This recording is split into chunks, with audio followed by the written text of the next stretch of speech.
ശേഷം നാം നീതിക്ക് ദാസന്മാരായി മാറുന്നു എന്നുമുള്ള ആത്മാർത്ഥമായ സത്യത്തെയാണ് ഈ റോമർ 6-ാം അധ്യായത്തിൽ പൗലോസ് ചൂണ്ടിക്കാണിക്കുന്നത്. അപ്പം അധ്യായം 6 എന്നിട്ടിട്ട് സിംബൽ ഓഫ് ഫെയ്ത്ത്, വിശ്വാസത്തിന്റെ അടയാളം, വിശ്വാസത്തിന്റെ അടയാളം, സ്നാനം എന്ന് എഴുതുക. വിശ്വാസത്തിന്റെ അടയാളം ഒരു ആരോ മാർക്ക് ഇട്ടിട്ട് സ്നാനം. ഇവിടെ 1-2 വചനങ്ങൾ നമ്മൾ വായിക്കുമ്പോൾ 6-ാം അധ്യായം അതിന്റെ 3-ാമത്തെ വചനം ഇങ്ങനെ വായിക്കുന്നു: യേശുക്രിസ്തുവിനോട് ചേരുവാൻ സ്നാനമേറ്റവരായ നാം എല്ലാവരും അവന്റെ മരണത്തിൽ പങ്കാളികളാകുവാൻ സ്നാനമേറ്റിരിക്കുന്നു എന്ന് നിങ്ങൾ അറിയുന്നില്ലയോ? അപ്പോൾ ഇവിടെ പറയുന്നത് യേശുക്രിസ്തുവിന്റെ മരണത്തിന് പങ്കാളികളാകുവാനായി സ്നാനം.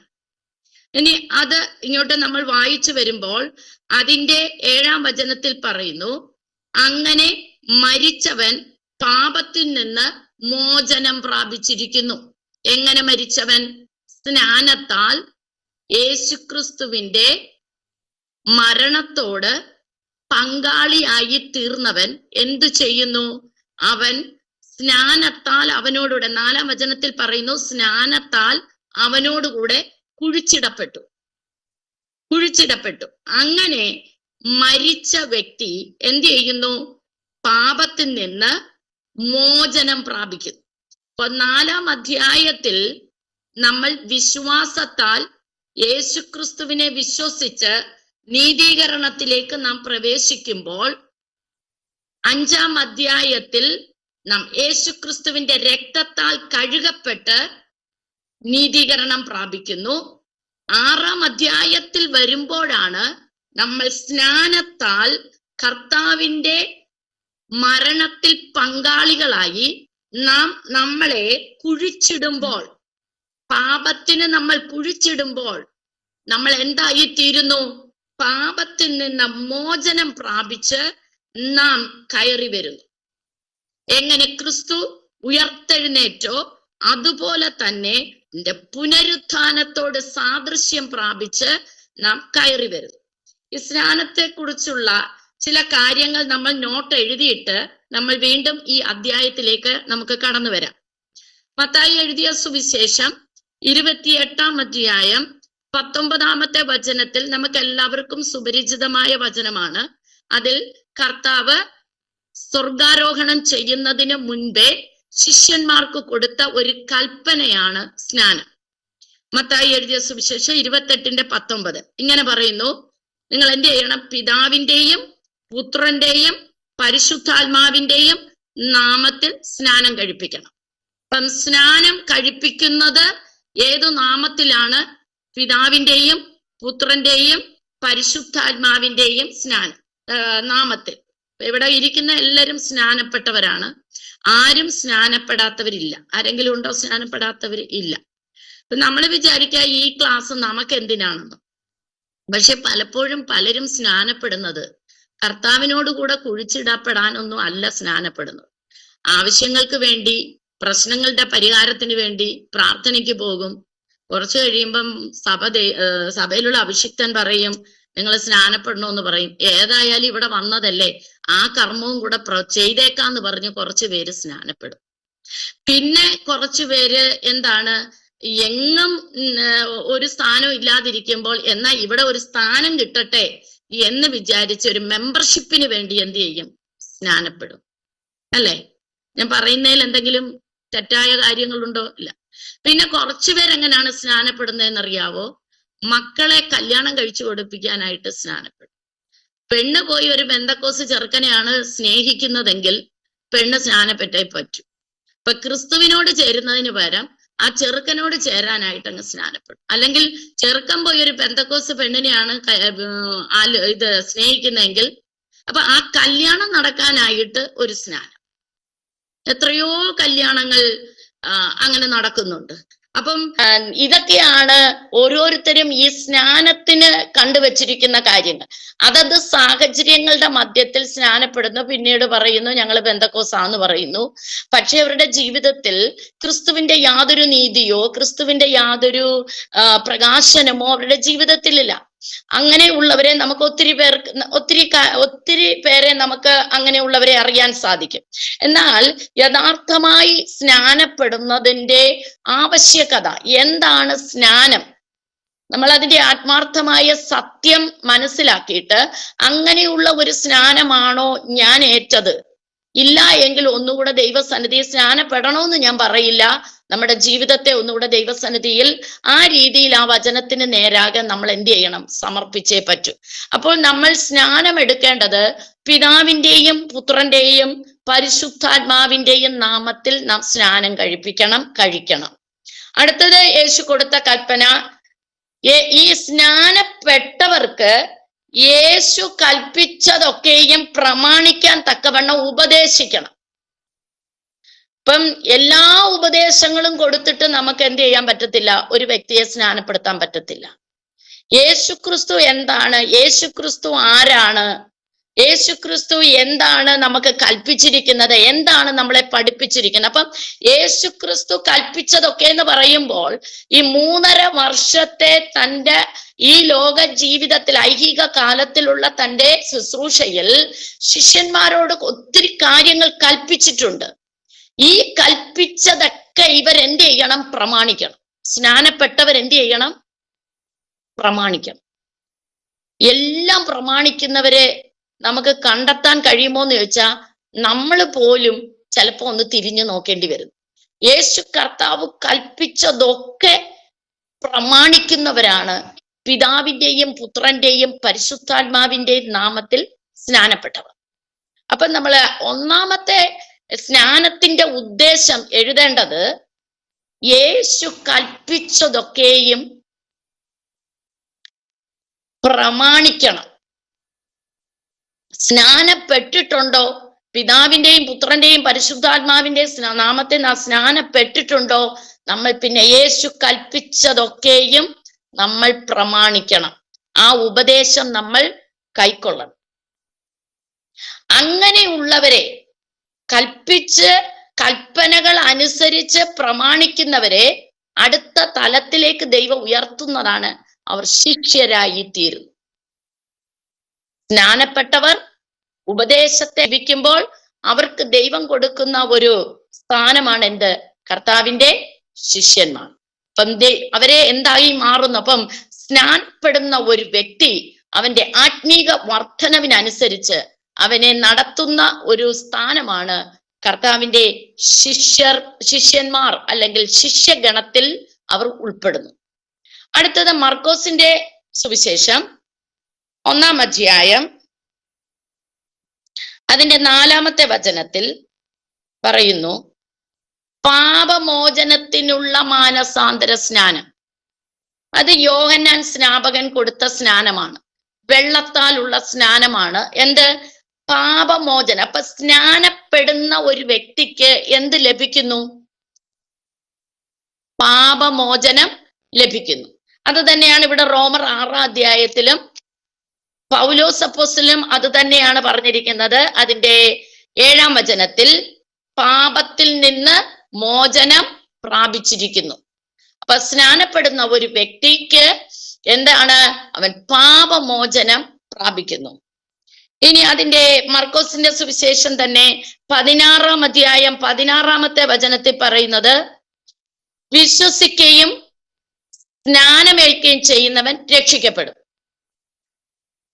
അപ്പം രക്ഷ എന്ന വസ്ത്രം, രക്ഷിക്കപ്പെടുക എന്നുള്ളത് നമ്മൾ വിശ്വസിക്കുന്നത് കൊണ്ട് മാത്രമല്ല, വിശ്വസിച്ചിട്ട് വിശ്വാസത്തിന്റെ അടയാളമാകിയ സ്നാനം നമ്മൾ ഏറ്റു കഴിയുമ്പോഴാണ് രക്ഷ എന്ന അനുഭവത്തിലേക്ക് നാം കയറുന്നത്. മർക്കോസിന്റെ 16-ന്റെ 16 പറയുന്നു, വിശ്വസിക്കുകയും സ്നാനമേൽക്കുകയും ചെയ്യുന്നവൻ രക്ഷിക്കപ്പെടും. അപ്പൊ രക്ഷിക്കപ്പെടുക എന്നുള്ള ദൈവ അല്ലെങ്കിൽ ശിക്ഷാവിധിയിൽ നിന്ന് രക്ഷ പ്രാപിക്കുക എന്നുള്ളത് പൂർണ്ണമായി നമ്മുടെ ജീവിതത്തിൽ സംഭവിക്കുന്നത് നമ്മൾ വിശ്വസിക്കുമ്പോൾ മാത്രമല്ല, സ്നാനപ്പെടുമ്പോഴും കൂടെയാണ്. ഇത് രണ്ടും കൂടെ ആകുമ്പോഴാണ് നമ്മൾ ആ രക്ഷ എന്ന അനുഭവത്തിലേക്ക് നമ്മൾ കയറുന്നത്.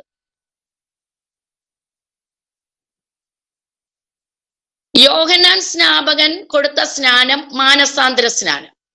അതിന് ഇനി ഒന്നുകൂടെ പറയുകയാണെങ്കിൽ, ജനങ്ങളെ എന്ത് ചെയ്യുന്നു? പാപത്തിൽ നിന്ന് ദൈവത്തിങ്കലേക്ക് തിരിക്കുക എന്നുള്ളതാണ്.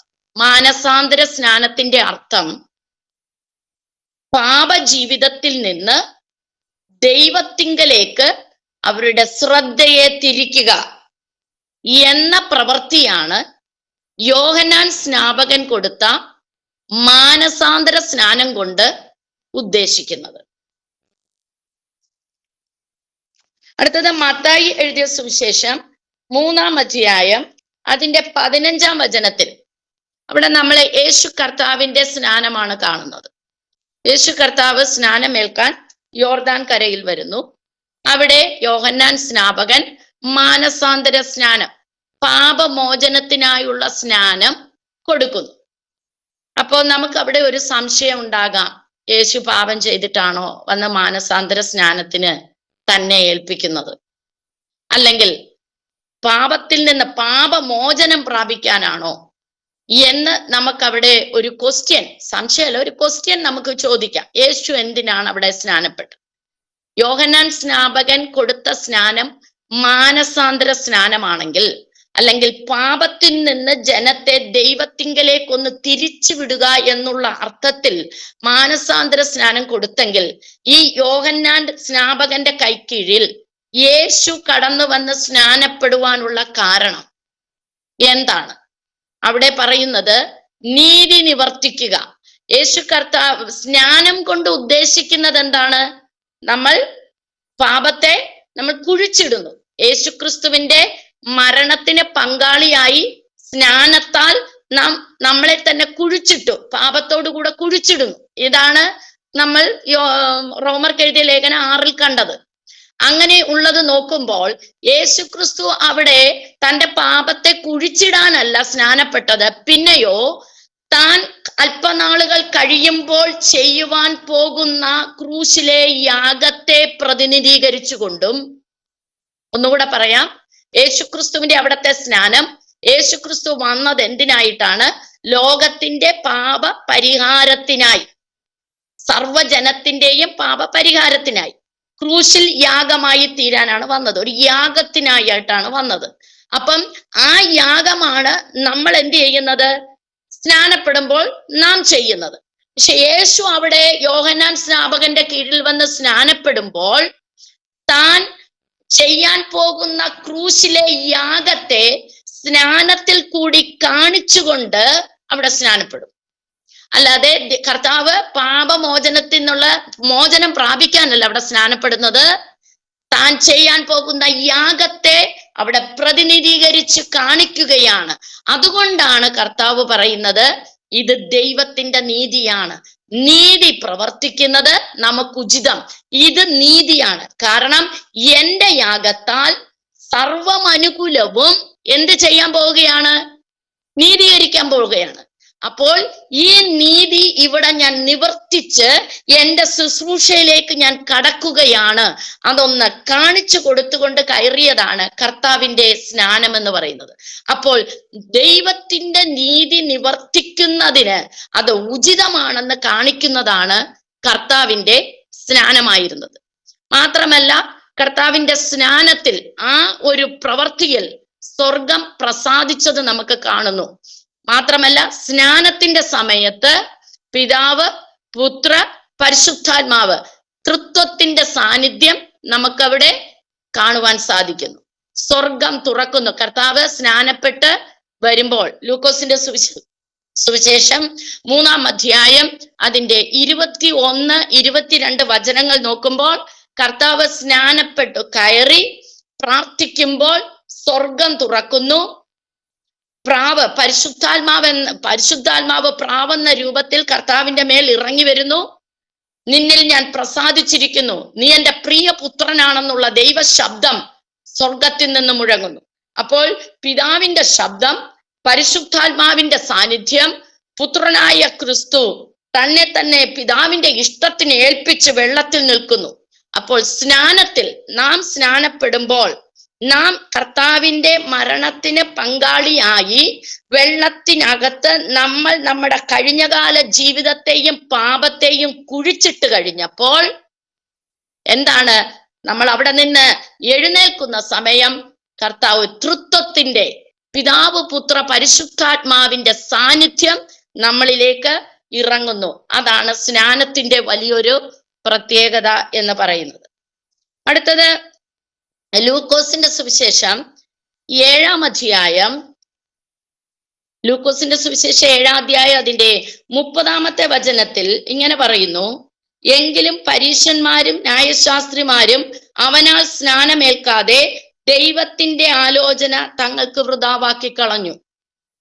അപ്പോൾ പിതാവിന്റെയും പുത്രന്റെയും പരിശുദ്ധാത്മാവിന്റെയും നാമത്തിൽ സ്നാനപ്പെടുക എന്നുള്ളത് ദൈവത്തിന്റെ ആലോചനയാണ്. ഇതിനെ വ്യർത്ഥമാക്കി കളയുവാനോ ഇതിനെ അനുസരിക്കാതിരിക്കുവാനോ ഒരു മനുഷ്യനെയും ദൈവം അനുവദിക്കുന്നില്ല. ഇത് നമ്മൾ ദൈവത്തിന്റെ ആലോചനയെ നമ്മൾ എന്ത് ചെയ്യണം? നമ്മൾ അനുസരിക്കുകയാണ് വേണ്ടത്. അപ്പൊ സ്നാനം എന്നുള്ളത് ദൈവത്തിന്റെ ആലോചനയാണ്. അടുത്തതായി അപ്പോസ്തല പ്രവൃത്തി 2:38 വരുമ്പോൾ അവിടെ പത്രോസിന്റെ പ്രസംഗത്തിൽ അവിടെ പറയുന്നത് എന്താണ്?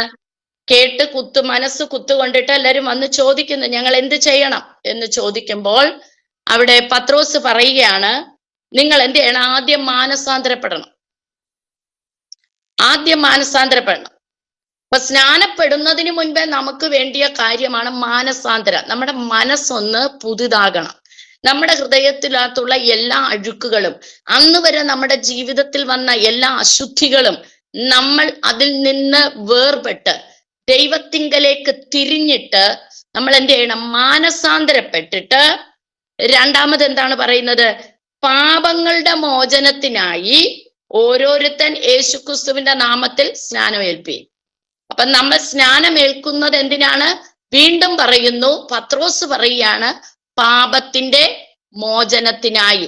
സ്നാനപ്പെടുമ്പോൾ നമുക്ക് ലഭിക്കുന്ന പ്രധാനപ്പെട്ട കാര്യമാണ് പാപമോചനം. ഒന്ന്, മാനസാന്തരപ്പെടണം. 2, പാപമോചനത്തിനായി നമ്മൾ സ്നാനമേൽക്കണം. അപ്പോൾ നമുക്ക് എന്ത് ലഭിക്കും? പരിശുദ്ധാത്മാവെന്ന ദാനം ലഭിക്കും. പിന്നീട് നമ്മുടെ ജീവിതത്തെ നിയന്ത്രിക്കുന്നത് ആരാണ്? പരിശുദ്ധാത്മാവാണ്. അപ്പൊ മൂന്നാമത്, 1 നമ്മൾ മാനസാന്തരപ്പെടണം. 2 പാപമോചനത്തിനായി സ്നാനമേൽക്കണം.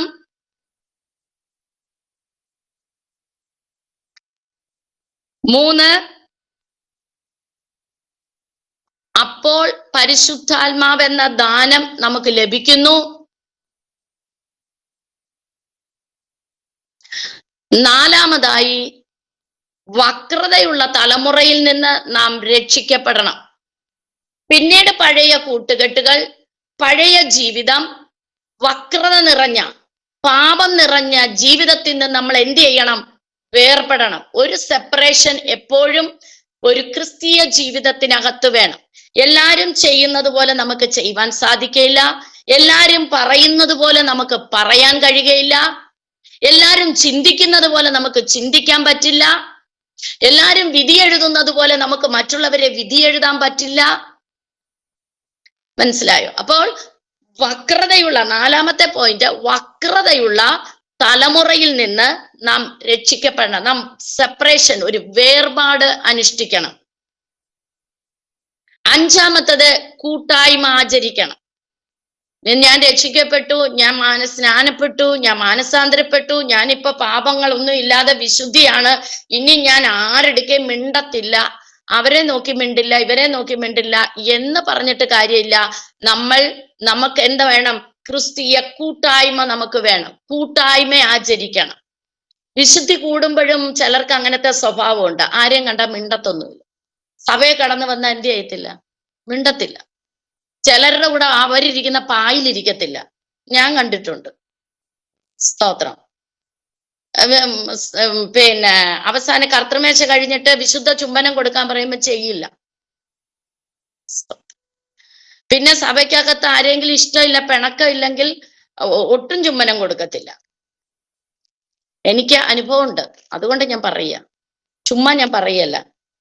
ഞാന് കഴിഞ്ഞ ഇതിന്റെ ഇടയിൽ കൂടെ പാസ്റ്റർ അതൊന്നും ഇടല്ലേ, അതൊക്കെ അങ്ങ് കട്ട് ചെയ്ത് കളയണേ. ഞാൻ ഈ പറയുന്നതൊക്കെ കഴിഞ്ഞ കുറച്ച് വർഷങ്ങൾക്ക് മുമ്പേ ഞാൻ ആയിരുന്ന ഒരു ചർച്ചില് അവർ അപ്പം നുറുക്കി കർത്തൃമേശ ശുശ്രൂഷ. ഏഴാമത്തത് പ്രാർത്ഥന കഴിച്ചു പോന്നു. അവരെന്ത് ചെയ്തു പോന്നു? പ്രാർത്ഥന കഴിച്ചു പോന്നു.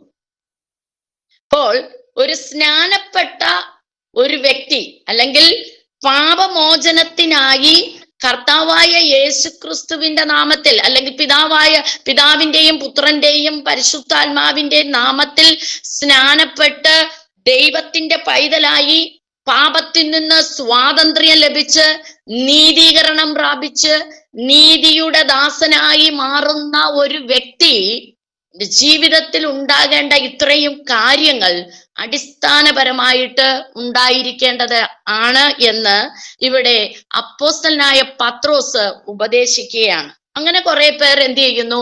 സ്നാനപ്പെട്ട് സഭയോട് ചേർന്നുകൊണ്ടു. അപ്പോൾ സഭയോട് ചേരുക എന്ന് പറയുമ്പോൾ ക്രിസ്തുവിന്റെ ശരീരമാകിയ സഭയോട് ചേർന്ന് കൊള്ളുക എന്നാണ്. അല്ലാതെ നമ്മള് ഇപ്പൊ കാണുന്നത് പോലെ IPC AG പിന്നെ അത് ശരിയല്ല, ഈ സ്ഥാപനമാണ് ശരി, അതൊന്നുമില്ല. നമുക്ക് ഒറ്റ സഭയേ ഉള്ളൂ, കർത്താവായ യേശുക്രിസ്തുവിന്റെ ശരീരമാകിയ സഭ. അതിനോട് ചേർന്ന് അതിന്റെ അവയവങ്ങളായി നാം പ്രവർത്തിക്കുമ്പോൾ നാം നീതീകരണത്തിനുള്ളിലും വിശുദ്ധീകരണത്തിനുള്ളിലും ദൈവവുമായുള്ള നല്ല മനസ്സാക്ഷിയിലും നമുക്ക് ജീവിക്കുവാൻ സാധിക്കുന്നു. അടുത്തത് അപ്പോസ്തല പ്രവൃത്തി 3-ാം അധ്യായം അതിന്റെ 19-ാമത്തെ വചനത്തിൽ ഇങ്ങനെ പറയുന്നു, ആകയാൽ നിങ്ങൾ പാപം മാഞ്ഞു കിട്ടേണ്ടതിന് മാനസാന്തരപ്പെട്ട് തിരിഞ്ഞുകൊള്ളുവി. എന്താണ് ഇവിടെ? അത് തന്നെയാണ്, പാപം മാഞ്ഞു കിട്ടുക. 3-ാം അധ്യായത്തിൽ നമ്മൾ കണ്ടു, നിങ്ങളുടെ മുൻകഴിഞ്ഞ പാപങ്ങളെ ശിക്ഷിക്കാതെ വിടുക നിമിത്തം. റോമർ 3-ാം അധ്യായത്തിൽ നമ്മൾ കണ്ടത് എന്താണ്? നിങ്ങളുടെ മുൻകഴിഞ്ഞ പാപങ്ങളെ ശിക്ഷിക്കാതെ വിടുക നിമിത്തം നിങ്ങൾ എന്ത് ചെയ്തു? സൗജന്യമായി നീതീകരിക്കപ്പെട്ടു എന്നതുപോലെ തന്നെയാണ് ഇവിടെ പറയുന്നത്, നിങ്ങളുടെ പാപങ്ങൾ മാഞ്ഞു കിട്ടേണ്ടതിന്. ഇനി ശിക്ഷയില്ല, ശിക്ഷിക്കപ്പെടുവാൻ തക്കതായി നമ്മളെ കുറ്റവാളി എന്ന് പറയുവാൻ ആരുമില്ല. നമ്മൾ എന്ത് ചെയ്യപ്പെട്ടു? യേശുക്രിസ്തുവിനെ വിശ്വസിച്ചത് മൂലവും കർത്താവായ യേശുക്രിസ്തുവിന്റെ രക്തത്താൽ നമ്മൾ കഴുകപ്പെട്ടത് മൂലവും കർത്താവിന്റെ മരണത്തിന് പങ്കാളികളായി നാം കുഴിച്ചിടപ്പെട്ടത് നിമിത്തവും നമ്മൾ നീതീകരിക്കപ്പെട്ടു. നമ്മുടെ പാപങ്ങളെല്ലാം മാഞ്ഞുപോയി. അപ്പൊ സ്നാനത്താൽ മാനസാന്തരപ്പെട്ട് ദൈവത്തിങ്കലേക്ക് നമ്മൾ തിരിഞ്ഞ് ഈ കാര്യങ്ങളൊക്കെയും നാം ചെയ്യുമ്പോൾ നമ്മളുടെ പാപങ്ങൾ എന്ത് ചെയ്യുന്നു? മാഞ്ഞു പോകുന്നു. എല്ലാരും ഒന്ന് നാവ് തുറന്നെന്ന് പറഞ്ഞാട്ടെ, എന്റെ പാപങ്ങൾ മാഞ്ഞു പോകുന്നു. സ്തോത്രം. അടുത്തതായിട്ട് അവിടെ പറയുന്ന അപ്പോസ്തല പ്രവൃത്തി 8:12. 8:12 ഫിലിപ്പോസ് ശമര്യയിൽ പോയി സുവിശേഷം പറയും. അവിടെ ശമര്യയിൽ സുവിശേഷം പറഞ്ഞു. അവിടെ ഒത്തിരി അത്ഭുതങ്ങളും അടയാളങ്ങളും ഒക്കെ ചെയ്തു. അവിടെ 12 പറയുന്നത്, ദൈവരാജ്യത്തെയും യേശുക്രിസ്തുവിന്റെ നാമത്തെയും കുറിച്ചുള്ള സുവിശേഷം അറിയിക്കുന്ന ഫിലിപ്പോസിനെ അവർ വിശ്വസിച്ചപ്പോൾ പുരുഷന്മാരും സ്ത്രീകളും സ്നാനമേറ്റു. അപ്പൊ ദൈവരാജ്യത്തെയും യേശുക്രിസ്തുവിന്റെ നാമത്തെയും കുറിച്ചുള്ള സുവിശേഷം. അപ്പൊ നമ്മൾ വിശ്വസിക്കേണ്ടത് എന്താണ്? ദൈവരാജ്യത്തെയും യേശുക്രിസ്തുവിന്റെ നാമത്തെ കുറിച്ചുള്ള സുവിശേഷവും കേട്ട് നമ്മൾ വിശ്വസിച്ചു കഴിഞ്ഞാൽ അടുത്ത പ്രവൃത്തി എന്താണ്? സ്നാനമേൽക്കുക. അപ്പം ദൈവരാജ്യത്തെയും യേശുക്രിസ്തുവിന്റെ നാമത്തിലുള്ള സുവിശേഷം കേട്ട് വിശ്വസിച്ച് നാം സ്നാനപ്പെടണം.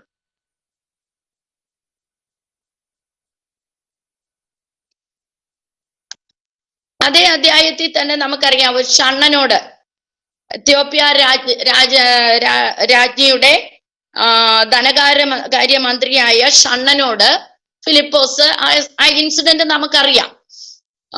ആലയത്തിൽ നിന്ന് തിരിച്ചു വരുമ്പോൾ യെശയ്യാവിന്റെ ചുരുളും വായിച്ച് രഥത്തിൽ യാത്ര ചെയ്തു വരുന്ന ഷണ്ണന്റെ രഥത്തിനോട് ചേർന്ന് നടക്കുവാൻ പരിശുദ്ധാത്മാവ് ഫിലിപ്പോസിനോട് പറയുന്നു.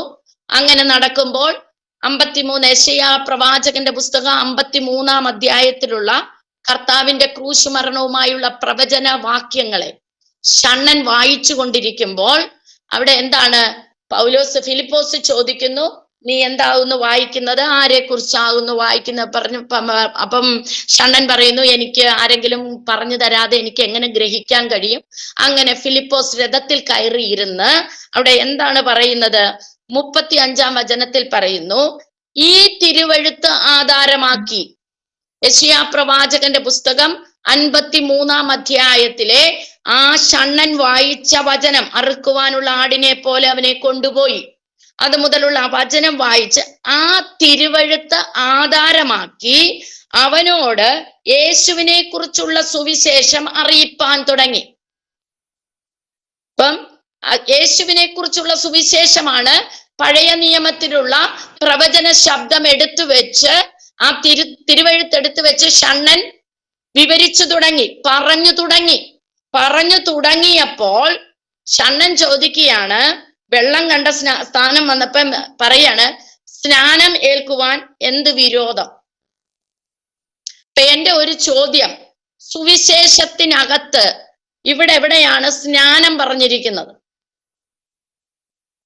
യെശയ്യാ പ്രവാചകന്റെ പുസ്തകത്തിൽ അവിടെ എവിടെയെങ്കിലും സ്നാനം എന്നൊരു വാക്കോ ഇങ്ങനെ സ്നാനപ്പെടണം എന്നവിടെ പറഞ്ഞിട്ടില്ല.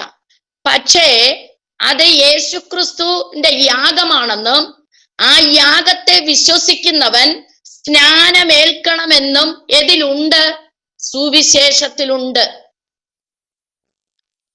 അപ്പം യേശുക്രിസ്തുവിന്റെ സുവിശേഷം കേട്ട് വിശ്വസിക്കുന്നവൻ സ്നാനപ്പെടണം. നമ്മുടെ അടുക്ക ഒത്തിരി നമ്മളെന്താ പഠിക്കുകയാണല്ലേ, അപ്പൊ നമ്മളോട് എല്ലാരും ചോദിക്കാം, സ്നാനം പെട്ടാലേ പറ്റുള്ളെന്ന് പറഞ്ഞിട്ടുണ്ടോ? എവിടാണ്? കുറെ നാളുകൾക്ക് മുമ്പൊക്കെ ആണെങ്കിൽ നമ്മൾ ഇങ്ങനെ വായും പുറന്നു നിൽക്കും, ശരിയാണല്ലോ, എവിടാ അങ്ങനെ പറഞ്ഞിട്ടുള്ളതെന്ന്. പക്ഷേ ഇപ്പൊ നമുക്ക് പറയാം, നീ സുവിശേഷമാണോ കേട്ടിട്ടുള്ളത്, അതിനകത്ത് എന്തുണ്ട്? സ്നാനമുണ്ട്. യേശുക്രിസ്തുവിന്റെ ക്രൂശ് മരണത്തെ നീ വിശ്വസിക്കുന്നോ? ആ വിശ്വസിച്ചാൽ നീ സ്നാനപ്പെടണം, പെട്ടേ പറ്റൂ. അതാണ് കൊടുത്തിരിക്കുന്നത്. അപ്പം ഷണ്ണൻ ചോദിക്കുകയാണ്, യേശുക്രിസ്തുവിന്റെ സുവിശേഷം കേട്ടിട്ട് ചോദിക്കുകയാണ്, ഞാൻ സ്നാനപ്പെടാൻ എന്താ ഇപ്പൊ വിരോധം? ആർക്കാണ് വിരോധം?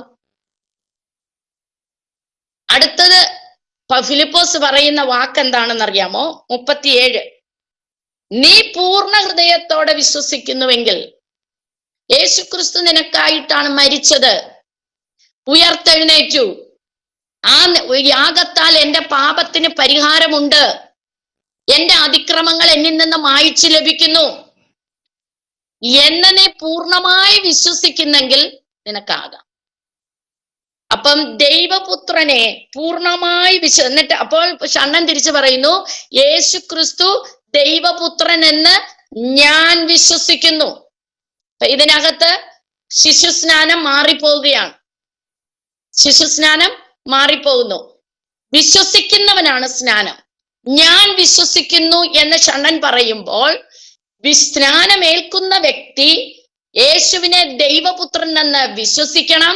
യേശുക്രിസ്തുവിന്റെ യാഗം എന്റെ അതിക്രമങ്ങൾക്ക് നിന്നും എന്നെ വിടുവിക്കാനും എനിക്ക് രക്ഷ തരുവാനാണെന്നും ഞാൻ വിശ്വസിച്ചു കഴിയുമ്പോൾ എന്താണ്? അവിടെ നാം സ്നാനം ഏൽക്കുകയാണ്, അതിന്റെ പ്രവൃത്തി നാം ചെയ്യുകയാണ്. അപ്പോൾ സ്നാനപ്പെടുന്നവർ എങ്ങനെയായിരിക്കണം? പൂർണ്ണ ഹൃദയത്തോടെ വിശ്വസിക്കണം. യേശുക്രിസ്തു ദൈവപുത്രനെന്ന് പൂർണ്ണ ഹൃദയത്തോടെ വിശ്വസിക്കണം.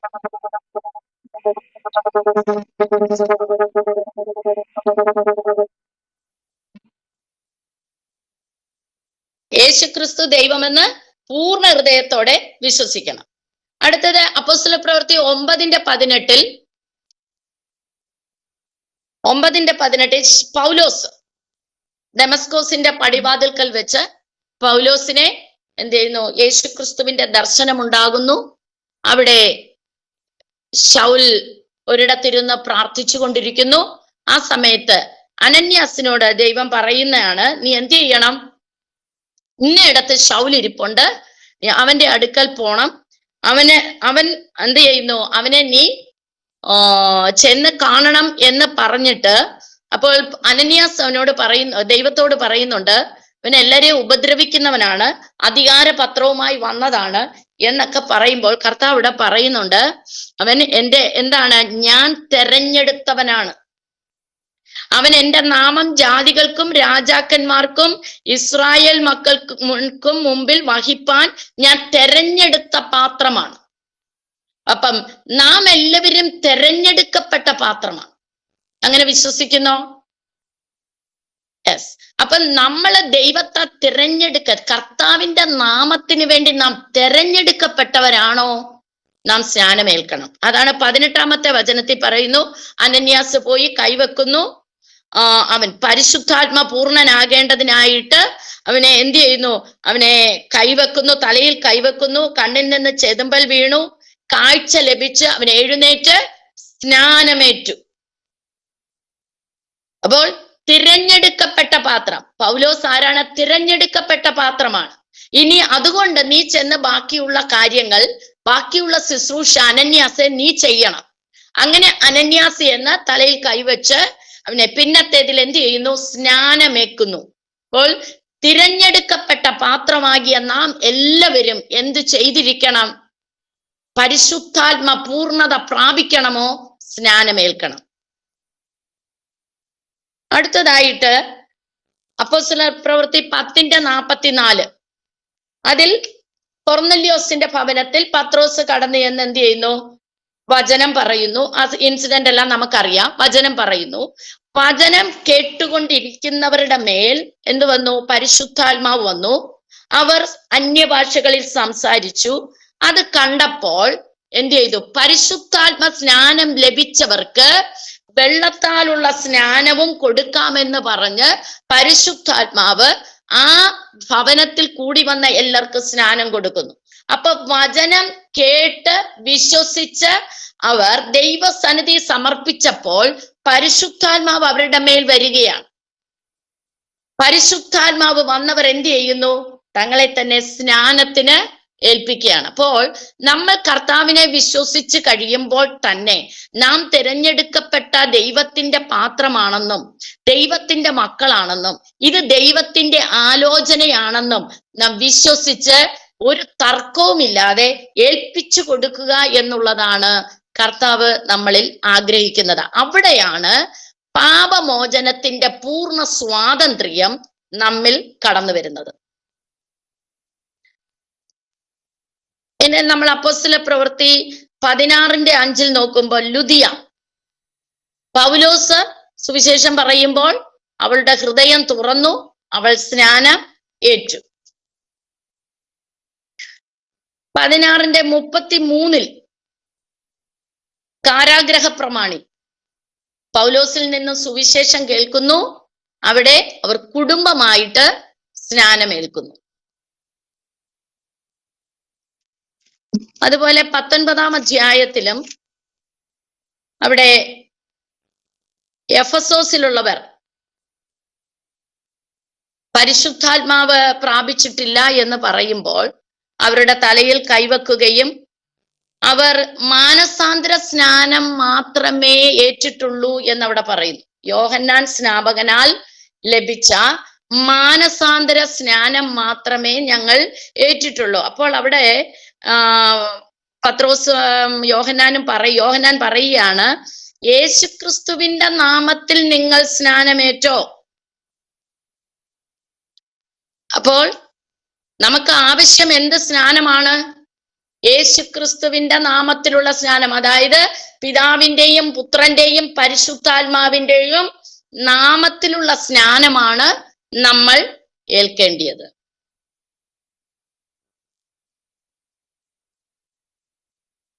അടുത്തത് നമ്മള് 7 തരം സ്നാനം നമുക്ക് ബൈബിളിൽ നിന്ന് നമുക്ക് കാണുവാൻ സാധിക്കും. 7 തരത്തിലുള്ള സ്നാനം. 1,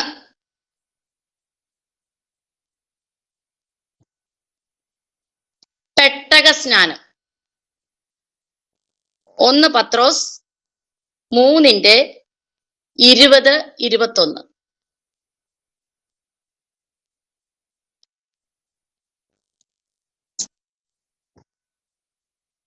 1 പെട്ടക സ്നാനം. 2 ചെങ്കടൽ സ്നാനം. 1 കൊരിന്ത്യർ 10:1-2.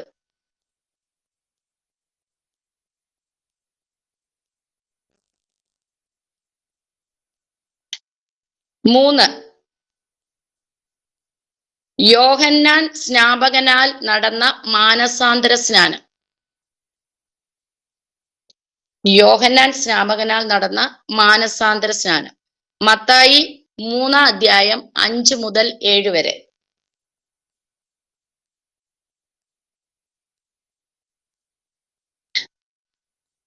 4 യേശു എടുത്ത സ്നാനം. മത്തായി 3:13-17 വരെ. മത്തായി 3:13-17 വരെ.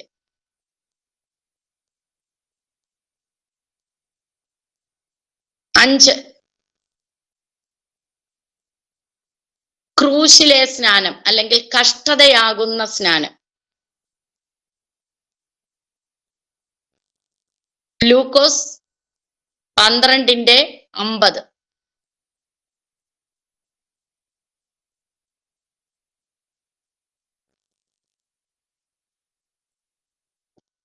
6 വിശ്വാസ സ്നാനം. മത്തായി 28:20.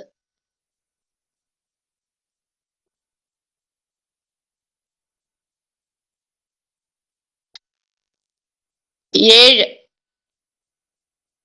പരിശുദ്ധാത്മ സ്നാനം. മത്തായി 3:11, അപ്പോസ്തല പ്രവൃത്തി 11:16.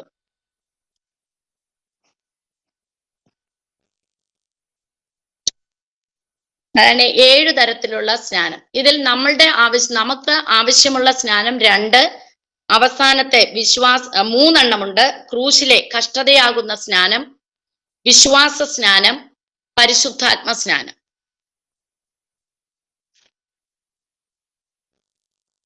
ലൂക്കോസ് 12:50 യേശു കർത്താവ് ശിഷ്യന്മാരോട് പറയുന്നതാണ്, എങ്കിലും എനിക്കൊരു സ്നാനം ഏൽപ്പാനുണ്ട്, അത് കഴിയുവോളം ഞാൻ എത്ര ഞരങ്ങുന്നു എന്ന് പറയുന്നുണ്ട്. പിന്നത്തേതിൽ പൗലോസ് പറയുന്നുണ്ട്, കഷ്ടതയ്ക്ക് നമ്മൾക്ക് വരം ലഭിച്ചിരിക്കുന്നു. അപ്പോൾ ക്രൂശ് എടുക്കാതെ ആർക്കും എന്തില്ല, ശിഷ്യന്മാരാകാൻ സാധിക്കുകയില്ല. അപ്പോൾ നമ്മുടെ ക്രിസ്തീയ ജീവിതത്തിൽ കഷ്ടത എന്ന് പറയുന്നത്, യേശു ക്രിസ്തുവിന്റെ നാമത്തിൽ നമ്മൾ ക്രൂശ് ചുമക്കുക എന്ന് പറയുന്നത് കഷ്ടതയാകുന്ന സ്നാനം. അത് നമുക്കുണ്ടത്. ആ സ്നാനം നമ്മൾ സഹിക്കുകയും അത് പ്രാപിക്കുകയും ചെയ്തു വേണം നമ്മൾ മുന്നോട്ട് പോകുവാൻ. പിന്നെ നമ്മൾ എടുക്കേണ്ടത് വിശ്വാസ സ്നാനം, പരിശുദ്ധാത്മ സ്നാനം. ഗലാത്യർ 3:27 ഗലാത്യർ 3:27 ക്രിസ്തുവിനോട് ചേരുവാൻ നാം സ്നാനമേൽക്കുന്നു, അപ്പോൾ തന്നെ ക്രിസ്തുവിനെ നമ്മൾ ധരിക്കുന്നു. സ്നാനത്താൽ ക്രിസ്തുവിനെ നമ്മൾ ധരിക്കുന്നു.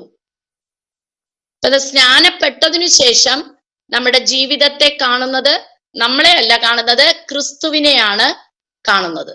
ക്രിസ്തുവിനെ നാം ധരിക്കുന്നു.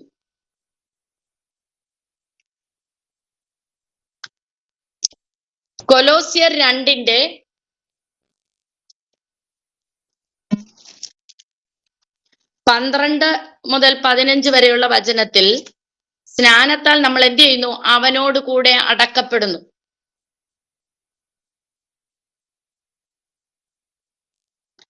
അപ്പം യേശു മരിച്ചു, ഉയർത്തെഴുന്നേറ്റു.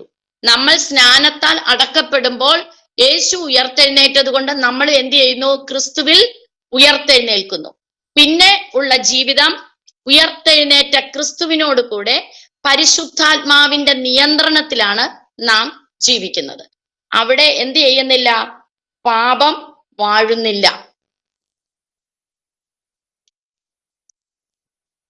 എബ്രായർക്ക് എഴുതിയ ലേഖനം 6-ാം അധ്യായത്തിന്റെ 1-ാമത്തെ വചനം മുതൽ നാം നോക്കുമ്പോൾ ഇത് ഈ സ്നാനം, മാനസാന്തരം, ഇതെല്ലാം എന്താണ്? അടിസ്ഥാനമായിട്ട് ഒരു ക്രിസ്തീയ ജീവിതത്തിന്റെ അടിസ്ഥാനമാണ്. അവിടെ പറയുന്നു മാനസാന്തരം, ദൈവത്തിങ്കലെ വിശ്വാസം, സ്നാനങ്ങളെ കുറിച്ചുള്ള ഉപദേശം, കൈവെപ്പ്, മരിച്ചവരുടെ പുനരുത്ഥാനം, നിത്യശിക്ഷാവിധി, ഇതൊക്കെയും അടിസ്ഥാനമാണ്. ഇത് വീണ്ടും വീണ്ടും ഇടുകയെന്നുള്ളതല്ല. നമ്മൾ ഈ അടിസ്ഥാനത്തിൽ കയറി നിന്ന് കഴിയുമ്പോൾ പിന്നീട് നമ്മുടെ വിശുദ്ധ ജീവിതം ആയിരിക്കണം എന്നാണ് ഇവിടെ അപ്പോസ്തലൻ പറയുന്നത്. എന്നിട്ട് പറഞ്ഞിട്ട് വരികയാണ്, നിങ്ങൾ എന്ത് ചെയ്യണം? പിന്മാറിപ്പോയാൽ, പാപമോചനം, സ്നാനപ്പെട്ട് പാപമോചനം ലഭിച്ചു, പാപത്തിൽ നിന്ന് നാം സ്വാതന്ത്ര്യം പ്രാപിച്ചു. പിന്നെ പോയി നാം പാപം ചെയ്താൽ അതിനർത്ഥം എന്തായി? നമ്മൾ ഈ കർത്താവായ ക്രിസ്തുവിൽ എടുത്ത എല്ലാ പ്രവൃത്തിയിൽ നിന്ന് നമ്മൾ പിന്മാറിപ്പോയി, അല്ലെ? പിന്മാറിപ്പോയി കഴിയുമ്പോൾ എന്താണ്? അവിടെ നമ്മൾ വീണ്ടും കർത്താവിനെ ക്രൂശിക്കുന്നു എന്നും ക്രിസ്തുവിന് ലോകാപവാദം വരുത്തുന്നു എന്നും പറയുന്നു. അങ്ങനെ വരുത്തി കഴിഞ്ഞാൽ പിന്നീട് നമുക്കൊരു പുതുക്കം അല്ലെങ്കിൽ ഒരു മാനസാന്തരത്തിലുള്ള വഴി നമുക്കില്ല എന്നവിടെ തീർത്ത് പറയുകയാണ്. അവിടെ 1 മുതൽ 6 വരെയുള്ള വചനം വായിക്കുമ്പോൾ നമുക്ക് അത് കാണുവാൻ സാധിക്കുന്നു. അതുകൊണ്ട് നമ്മൾ വളരെ ഭയത്തോടും വിറയലോടും കൂടി വേണം നമ്മൾ ഈ വിശുദ്ധീകരണവും നീതീകരണവും പ്രാപിച്ചതിന് ശേഷം നാം നമ്മുടെ ക്രിസ്തീയ ജീവിതം മുന്നോട്ട് കൊണ്ടുപോകുവാൻ എന്നുള്ളതാണ് പൗലോസ് അവിടെ ആ എബ്രായറിലെ ആ വചനത്തിൽ കൂടി നമ്മളെ പഠിപ്പിക്കുന്നത്. ഇനി നമ്മൾ സ്നാനപ്പെട്ടു, നമ്മൾ നീതീകരണം പ്രാപിച്ചു, രക്ഷിക്കപ്പെട്ടു, നമ്മൾ ക്രിസ്തുവിനോട് കൂടെ ചേർന്നു, ക്രിസ്തുവിനെ ധരിച്ചു, ക്രിസ്തുവിൻ കൂടിയുള്ള ഒരു ജീവിതത്തിന് നമ്മളെ ഏൽപ്പിച്ചു. ഇനി പൗലോസ് അപ്പോസ്തലൻ പറയുകയാണ്, ഇനിയുള്ള നമ്മുടെ ജീവിതം, സ്നാനപ്പെട്ടതിനു ശേഷം ഉള്ള നമ്മുടെ ജീവിതം. അങ്ങനെ ഒരു ഹെഡിങ് കൊടുത്തു, സ്നാനപ്പെട്ടതിന് ശേഷമുള്ള ഒരു ജീവിതം. അത് റോമർ 6:7 മുതലുള്ള വചനത്തിൽ നിന്നാണ് ഞാൻ പറയാൻ പോകുന്നത്. നിങ്ങൾ 1-2 എന്ന് പറഞ്ഞിട്ട് എഴുതിയാ മതി. 6 അധ്യായം 7 മുതലുള്ള വചനത്തിൽ. 1, ഇനി പാപത്തിന് അടിമയാകരുത്, അടിമപ്പെടരുത്. ഇനി പാപത്തിന് അടിമപ്പെടരുത്. 2,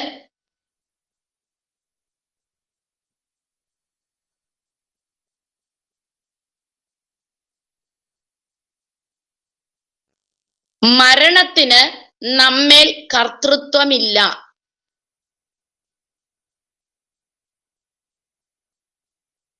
മരണത്തിന്, പാപത്തിന്റെ ശമ്പളം മരണം, ആ മരണത്തിന് നമ്മേൽ എന്തില്ല? ഇനി കർത്തൃത്വമില്ല. കാരണം പാപത്തിൽ നിന്ന് നാം മോചനം പ്രാപിച്ചു. സ്നാനപ്പെട്ട് കഴിഞ്ഞപ്പോൾ പാപത്തിൽ നിന്ന് നമ്മൾ എന്ത് ചെയ്തു? മോചനം പ്രാപിച്ചു. അടുത്തത് 3, ഇനി നാം ദൈവത്തിനായി ജീവിക്കണം. ഇനി നാം ദൈവത്തിനായി ജീവിക്കണം. 4, മോഹങ്ങളെ അനുസരിക്കുമാറ് ഇനി വാഴരുത്. മോഹങ്ങളെ അനുസരിക്കുമാറ് ഇനി വാഴരുത്. 5,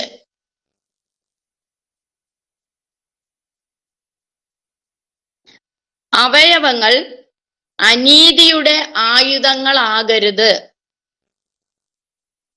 അവയവങ്ങൾ അനീതിയുടെ ആയുധങ്ങളാകരുത്. 6,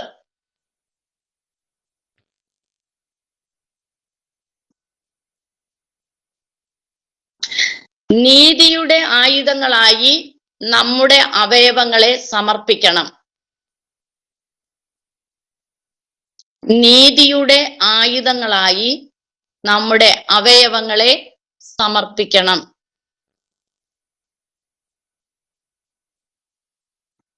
7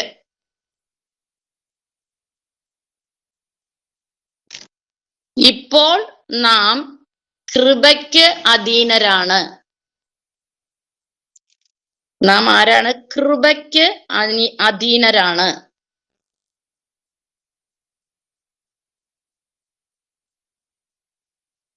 8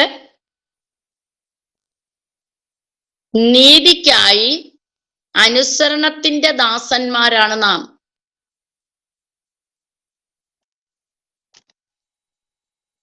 നീതിക്കായി അനുസരണത്തിന്റെ ദാസന്മാരാണ് നാം.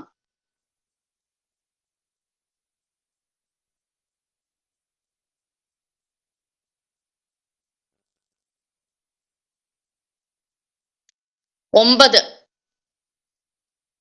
നമ്മെ പഠിപ്പിച്ച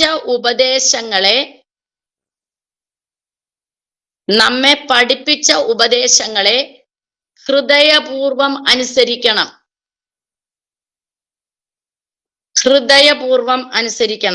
10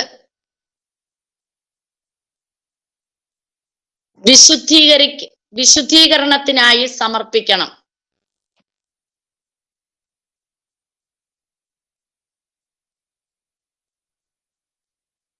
ഇങ്ങനെ നാം മരണപര്യന്തം ജീവിച്ചാൽ നമുക്ക് ലഭിക്കുന്ന ഫലം.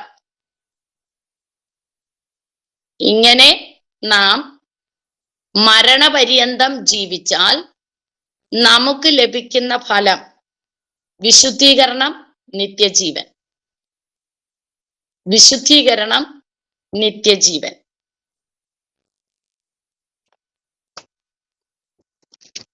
ഇത്രയാണ് 6-ാം അധ്യായത്തിൽ നിന്ന് നമ്മൾ പഠിക്കുന്നത്. അപ്പം 1 മുതൽ 6 വരെയുള്ള അധ്യായത്തിൽ നാം എത്തുമ്പോൾ ന്യായപ്രമാണത്തിന്റെ കീഴിലിരുന്നും പാപത്തിന്റെ കീഴിലിരുന്നും നമ്മൾ എന്ത് ചെയ്യുകയാണ്? പൂർണ്ണ സ്വാതന്ത്ര്യത്തിലേക്ക് കടന്നു വരികയാണ്. വന്ന് നമ്മൾ ഒരു വിശുദ്ധീകരണത്തിനും നിത്യജീവനുമായി നമ്മൾ പ്രാപ്തരായി മാറുകയാണ്. കർത്താവിന്റെ മക്കളായി നാം മാറുകയാണ്. അപ്പൊ ഇത്രയുമാണ് 1 മുതൽ 6 വരെയുള്ള കാര്യങ്ങൾ നാം കാണുന്നത്. അടുത്തത് നമ്മൾ 7-ാം അധ്യായമാണ് പഠിക്കുന്നത്. 7-ാം അധ്യായം വരുമ്പോ ഒന്നുകൂടെ പൗലോസ് ഈ ന്യായപ്രമാണത്തെ എടുത്ത് വീണ്ടും സംസാരിക്കുകയാണ്. എഴുതുമ്പോൾ വീണ്ടും ന്യായപ്രമാണത്തെ ഒന്നുകൂടെ പറഞ്ഞിട്ടാണ് അടുത്ത 8-ാം അധ്യായത്തിലേക്ക് കയറുന്നത്. അപ്പോ അടുത്ത 7-ാമത്തെ അധ്യായം എഴുതിയിട്ട് ചാപ്റ്റർ 7 എന്ന് എഴുതുക. എന്നിട്ട് അവിടെ നിയമങ്ങൾ, ന്യായപ്രമാണത്തിലെ നിയമങ്ങൾ എന്ന് ഹെഡിങ് എഴുതുക.